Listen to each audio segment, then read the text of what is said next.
अस्सलाम वालेकुम friends, welcome back to my YouTube channel. I hope you are doing well. तो जैसे कि आप लोग जानते हैं कि हमने अपने पार्ट 1 में देख लिया हुआ है कि किस तरह से हमारा सारा सीन चल रहा था और अभी तक आरव लापता है। तो अब देखते हैं कि आया वो कहाँ पर गया था रात को और क्या हमें इस बात का जवाब इस एपिसोड में मिल पाएगा। चलें अब स्टार्ट करते हैं। वो ड्रेस चेंज करके बाहर आ गई। आज उस घर में उसका पहला दिन था। शीशे के सामने खड़ी अपने बाल सुलझाती वो कई गुना हसीन लग रही थी।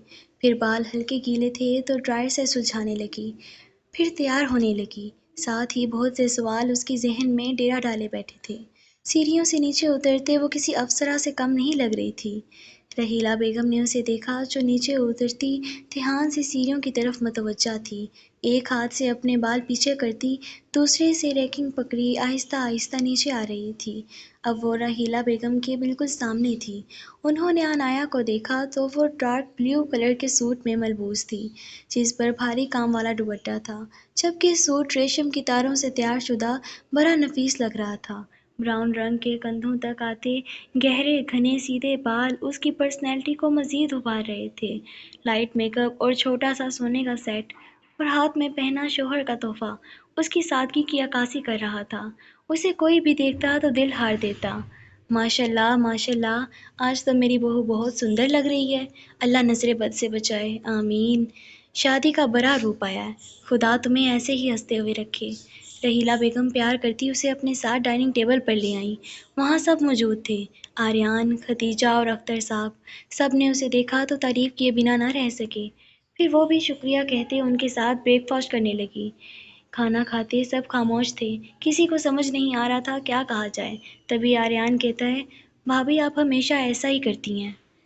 वो हैरान होती है और पूछती है, क्या? मैं समझी नहीं। यानी आपको ऐसा नहीं करना चाहिए था।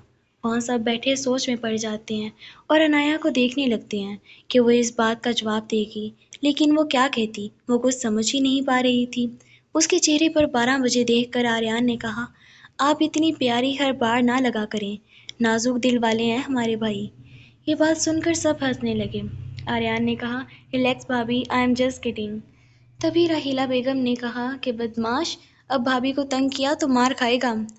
आर्यान ने थोड़ा सा दूर होते हुए अपने तासुरात बदले और कहा, सॉरी भाभी, नहीं करूँगा आइंदा से।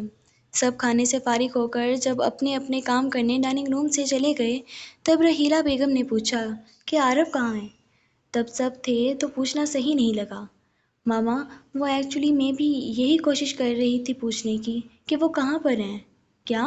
वो घर नहीं है? कब क्या? मामा, वो तो कल रात 12:30 बजे बाहर गए थे, फिर आए नहीं। मुझे लगा शायद कोई ज़रूरी काम याद आ गया होगा या किसी ने रोक लिया हो या... बात ख़त्म भी नहीं हुई थी कि रहीला बेगम परेशानी में बोलने लगी। तो तुम हमें अब बता रही हो, जबकि वो कल रात से नहीं आया। हाय अल्लाह, पता नहीं क्या हुआ होगा। वो खुद भी बहुत परेशान थी। फिर उसे हौसला देते हुए बोली, अच्छा तुम सब्र करो, मैं कॉल करती हूँ। ये कहकर उन्होंने अपना फ़ोन उठाया और कोई नंबर मिलाने लगी। कॉल तो जा रही है पर ये लड़का उठा क्यों नहीं रहा? या अल्लाह, कोई हादसा ना हो गया हो। मैं भी ट्राई करती हूँ। रहीला बेगम को टेंशन में देख कर अनाया बोली, जो खुद बहुत डरी हुई थी। अब तो आखिरी रास्ता यही बचता है कि उसके बाबा को ये सब बता दिया जाए। इस बात पर अनाया खामोश रही, जो उसकी हाँ में हाँ मिलाने की लामत थी। पर वो ये भी नहीं चाहती थी कि कोई जाने। उसे डर था कि लोग तरह तरह की मन घड़त कहानियाँ बनाएंगे उन दोनों के बारे में, और फिर आखिर में सारी गलती उसी लड़की की ही निकाली जाती है कि उसी ने कुछ किया होगा। ये सोचकर उसकी आंखों में आंसू बहने लगे थे। गलती तेरी हो या मेरी हो, सज़ा की हकदार मैं ही क्यों? एक दफ़ा तो मान भी जाऊं, हर बार मैं ही क्यों? तो आज की वीडियो यहीं तक। अगर आपको ये अच्छी लगी हो तो प्लीज़ कमेंट सेक्शन में मुझे अपनी राय ज़रूर दीजिएगा। मेरे चैनल को लाइक करें और सब्सक्राइब करें और शेयर करें इस वीडियो को। अल्लाह हाफिज़।